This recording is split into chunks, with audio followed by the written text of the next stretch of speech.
With the WINN FM News, I am Kevin Brown. Our top stories. St. Kitts and Nevis prioritizes battery storage for solar energy projects to stabilize grid. St. Kitts Nevis pursues foreign investment in renewable energy and infrastructure. Guyana opposition leader calls for significant boost to Guyana Defense Force. Grenada benefits from medical mission of medical health professionals from the U.S. Internationally, rebuilding homes brick by brick. People in Gaza salvage from the ruins to survive. Now, the details.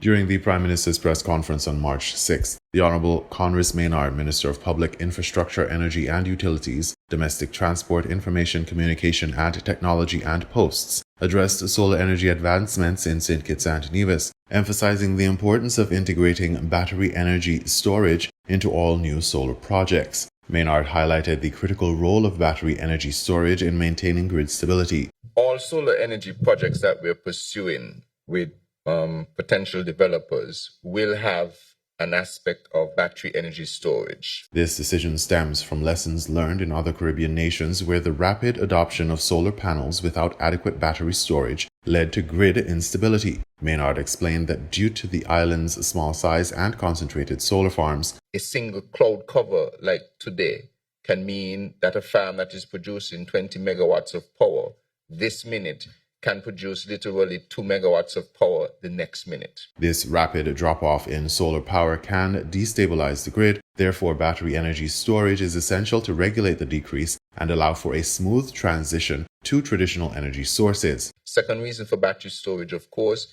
is to extend the amount of power you can give to the grid over a period of time. While solar energy is most effective from approximately 8 a.m. to 4 or 5 p.m., batteries can extend this time frame. Naturally, you can have batteries that extend power right into the night, but then it becomes economically unfeasible. Thus, a careful analysis is being conducted to determine the optimal balance between solar and battery capacity to ensure cost effectiveness. That analysis is being done to ensure that any developer that we bring on is properly guided as to how much solar and how much battery. Maynard emphasized that the need for stabilization extends to other renewable sources as well, including wind. That even includes wind as well.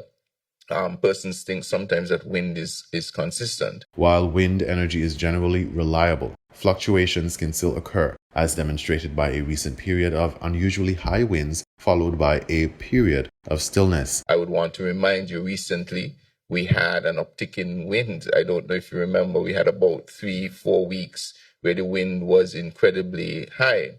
And today is particularly very still. Although not on the same scale as solar fluctuations, these variations necessitate a stabilizing element to maintain grid integrity. This similar thing, not on the same scale, but you need to have some stabilizing element to ensure that the power being put onto a grid that is so small. He highlighted the vulnerability of St. Kitts and Nevis's grid, which is approximately 30 megawatts, stating that a 15 megawatt plant experiencing inconsistencies could destabilize the system. If you simply have a 15 megawatt plant of any size and that cannot operate consistently, it destabilizes the entire grid, compared to if your grid was 100 megawatts and just had that same 15 megawatts that goes offline. Therefore, all renewable energy projects will incorporate varying levels of energy components to ensure stability and extend the availability of renewable energy. So all of them will have some energy component in varying levels to ensure stability and the ability to extend the renewable energy that's available to us. Despite its many advantages, solar energy still has drawbacks, such as high upfront costs for households. Installing solar panels can be expensive, but the cost has decreased by 62%, and a typical home installation rarely exceeds $20,000. Solar energy is also weather dependent and not equally efficient around the world. Solar power plants also require space, about 32 acres of land, to power 1,000 homes, and can potentially harm the environment with hazardous materials needed to build solar infrastructure. However, the advantages are evident. Solar energy is an immensely abundant renewable energy source. Solar technologies are also becoming more efficient, and the panels are becoming cheaper. Also, the solar life cycle generates minimal greenhouse gas emissions.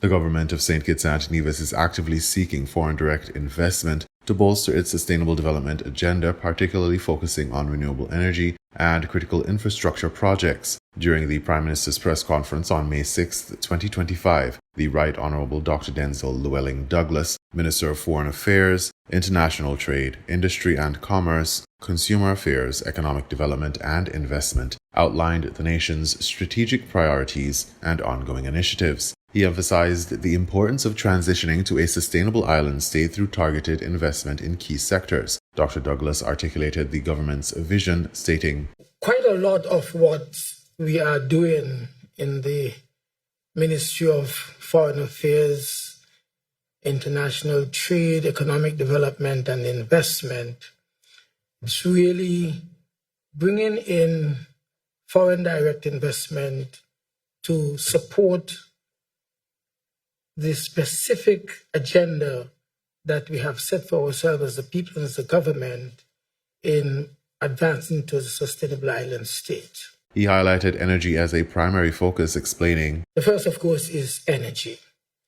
And you would have heard from time to time that we are not just simply trying to bring the cost of electricity down by doing a number of things, but specifically, we believe that transitioning the economy from its dependence on fossil fuel energy and going into areas of renewable energy, green energy, that would bring enormous impact and positive results for our people. This transition is expected to reduce costs and contribute to a more sustainable and resilient economy. The minister further elaborated on collaborative efforts with Middle Eastern countries, particularly concerning geothermal energy development in Nevis. We therefore have been working very closely with a number of countries in the Middle East. In fact, just recently you would have had the joint press release from the Prime Minister and the Premier of Nevis with regard to the input of quite a bit of capital from foreign sources into the geothermal assessment, and thus bringing geothermal energy to fruition in Nevis for the benefit of St. Kitts and Nevis.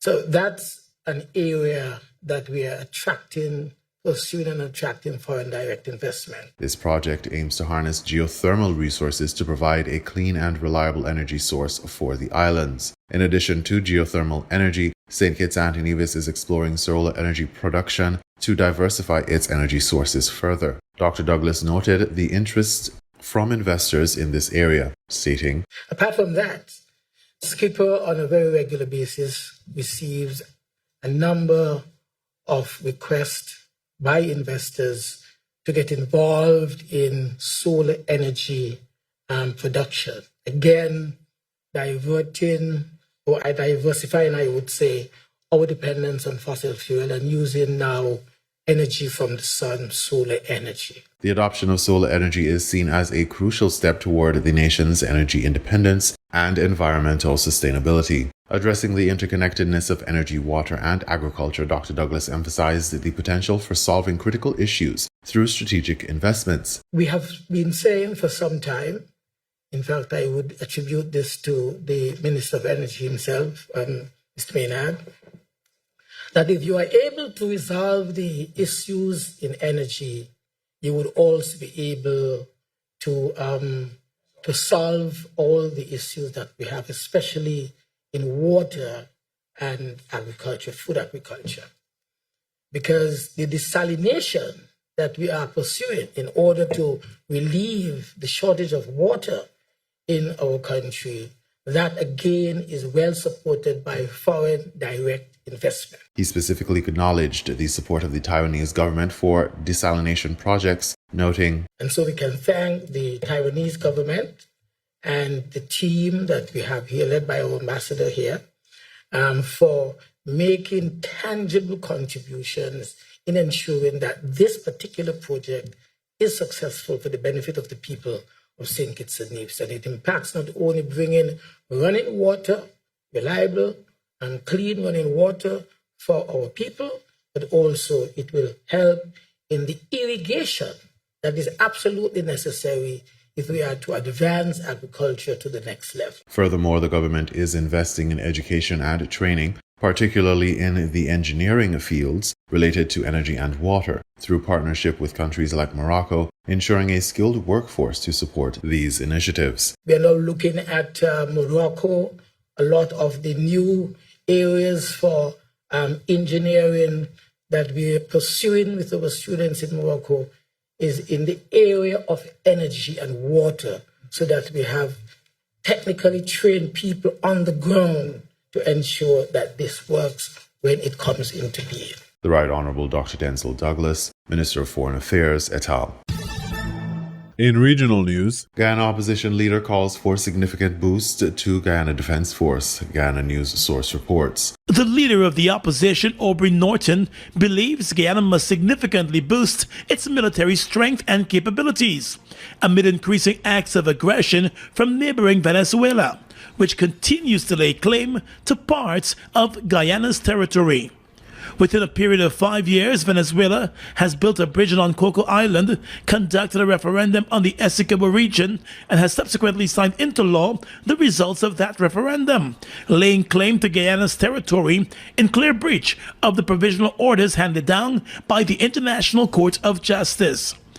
Over the past week, there was an incursion by a Venezuelan Coast Guard in Guyana's waters, and the neighboring country is also taking up plans to host elections for a governor for Guyana's Essequibo region. At a press conference, the opposition leader said, in addition to the approaches to the ICJ and the request for support from the international community and multilateral partners, Guyana must boost the capacity of the Guyana Defence Force. The evidence should be clear to all and sundry that from the building of that bridge, that from the referendum, the so-called referendum on Essequibo region, that should signal all of us that the government of Venezuela is becoming more and more aggressive, and that we need to prepare for it. I had said to the president personally, not on this occasion before, that we need to buy more weapons and that we need to train our people in jungle warfare, intensify that training, carry it to the level that it was in the 70s, so that people can have confidence that even before support comes, if we are invaded, we have the capacity to keep Venezuela at bay until we get the required assistance. Norton also said there is a close correlation between the incursion and the recent attack on Guyanese military men at the country's border with Venezuela. Now, this is occurring at a time when the government is treating Venezuelan migration as just a thing for election purposes, giving them ID cards willy-nilly, when they should recognize that amidst the migration, Maduro is going to put people to infiltrate and destabilize our society. And we are not seeing a government that seems to be looking at this thing in context and holistically and developing strategies to deal with the situation. The opposition leader noted that Guyana must be better positioned to respond to any other acts of aggression from the neighboring country. And in order to do so, it must better equip the defense force, including using technology to monitor the waterways and the airspace. According to Norton, the country has the financial resources to take the necessary actions to significantly enhance the military capabilities. Last Saturday, the opposition leader met with the president after the Venezuelan incursion. He said he was not at liberty to discuss a number of approaches being taken by the government in response to the Venezuelan acts of aggression. However, he told reporters that he was disappointed that past recommendations put forward by the opposition were not acted upon by the government. Those recommendations include dispatching Guyanese envoys across the Latin America and Caribbean region to provide countries with the facts on the Guyana-Venezuelan territorial controversy, publishing ads in newspapers in Latin America on the controversy, and mobilizing the support of the African countries, as well as creating a broad-based border commission. He said those actions can act as a deterrent to Venezuela. That even if the International Court of Justice rule in our favor, that in itself will not prevent Venezuela. But the point to be made here is that we must do everything within our capacity to ensure we deter Venezuela. And whenever Venezuela acts, her acts must always be seen as aggressive and unnecessary. And as a corollary of that, we'll be able to obtain the support we need. Norton also expressed disappointment that despite a commitment by the president that there would have been a strategic, well-focused public relations campaign at the local level to sensitize Guyanese on the controversy, that campaign is still to begin. Grenada benefits from medical mission of medical health professionals from the U.S. Grenada Broadcasting Network has the details. This year, the medical team will operate in 2 locations simultaneously, St. George's Baptist Church and Granborough Medical Center, offering services from Monday through Thursday. According to Dr. Laura Wright Sexton, 55 volunteers are currently on island, including those involved in evangelism efforts. Their goal is to serve as many people as possible. So we come to Grenada every year in March. We bring a team of about 60 individuals from all over the United States, Canada, and sometimes Brazil. And we provide free medical care, pharmacy, eyeglasses, just filling any need that the people of Grenada may require for the week that we're here. We start on Monday at 9 a.m. and we have clinic every day until Thursday. The mission began in 2017, sparked by the passion of Dr. Sexton's husband, Dr. Tyler Sexton, who fell in love with Grenada while working at St. Augustine's Medical Services. Since then, the team has returned each year, except for interruptions during the COVID-19 pandemic. I think I'm a pediatrician, and so I feel like I have seen children year after year, and they're now 7, 8, 9 years old when they were babies the first time I've met them. We have individuals that come and see us every year so that we can just continue to encourage them and help them. We're seeing better hypertension, diabetes management, people having access to their medicines. We bring everything for free from the U.S. and so people don't have to worry about if they can afford to see a doctor or if they can afford their hypertension medicine. We just give it to them. And so those are kind of the big things we've seen and we've been tracking and watching over the years to continue to make an impact. In addition to patient care, Dr. Sexton says this year's mission includes a tropical medical conference at the local government hospital. On Friday, half of the team provided training to local nurses on trauma, sepsis, wound care, and other critical topics to improve long-term healthcare outcomes in Grenada. Pastor Stanford Simon, a key partner in the initiative, emphasized the mission's impact. Many medical missions come and it's once and they're gone, really, but they have been coming for the past 5 years. And we have done St. George's, we have done St. Mark, we have done St. John, we have done St. Patrick's, we have done Carriacou. We're now doing St. Andrews, and next year we'll do St. David. The Ministry of Health with the Minister Tillisford, they have been very helpful, and the government have been very helpful. We have a 40-foot container that came in. We just come out and drop some stuff at the hospital storeroom. And again, we see the need, some things that they really needed, so they brought it and they said, yes, that we need that. Beyond medical aid, the mission also seeks to provide spiritual support. Last year, the mission saw over 1,000 patients in just 4.5 days. With this being the 6th year of the initiative, the team estimates they have served roughly 7,000 people to date. They remain committed to ensuring the people of Grenada receive continued support, working both on the ground and through education to improve the nation's healthcare system. Reporting for GBN News, Nisha Paul. We now bring you these international reports. Every brick being salvaged, reshaped, and cemented provide some hope of survival and a future for Muhammad Sukkar and his family.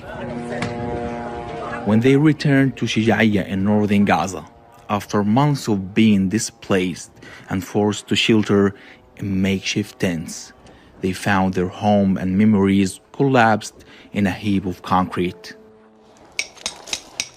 With no new materials available, Muhammad is combing through the wreckage and using clay that's abundant in the soil here to rebuild. We must live and survive in this world. So we try to collect some stones and bricks, as you can see, in order to build a room or two to stay in. For the time being, we have no big ambitions because all we need now is to make use of what's available. And to be honest, a room is way better than a tent. Israel's destruction of Gaza can be seen in every part of the Strip, and rebuilding has become not just a matter of logistics, but political.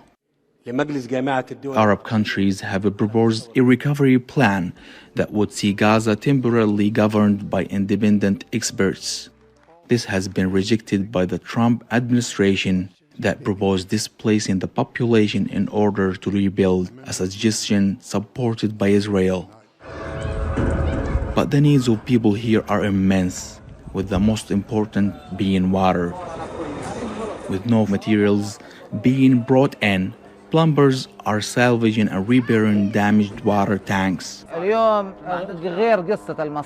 don't have money. There are no factories in Gaza. The industrial area have all been destroyed. Everything has been recycled. We can only manage to fix 3 or 4 tanks out of 10. If a shrapnel hits it while it's full of water, it will immediately disintegrate. Look how much shrapnel there is. This tank is useless now. After a long displacement, we came back home to find all the water barrels damaged and destroyed. We welded the barrels because the prices are very expensive and we don't have income at all. But for now, with the cold and rain driving in, people comb through the wreckage to use what they can.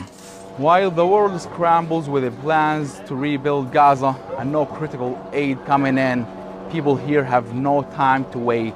With steely resolve, they rely on their own sweat and labor and whatever materials they can salvage to adapt to the crisis.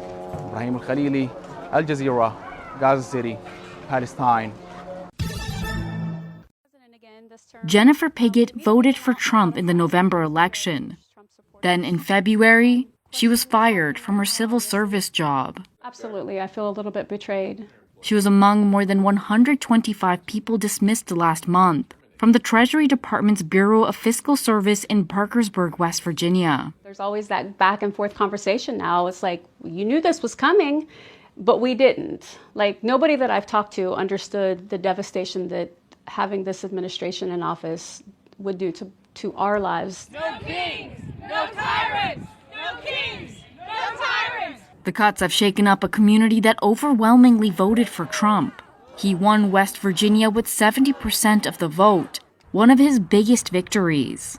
But the betrayal felt by Piggott, a church-going conservative and 3-time Trump voter, comes as political analysts are examining early signs of a possible backlash in Republican strongholds like Parkersburg, where the government-slashing efforts of Trump and Doge are beginning to hit home.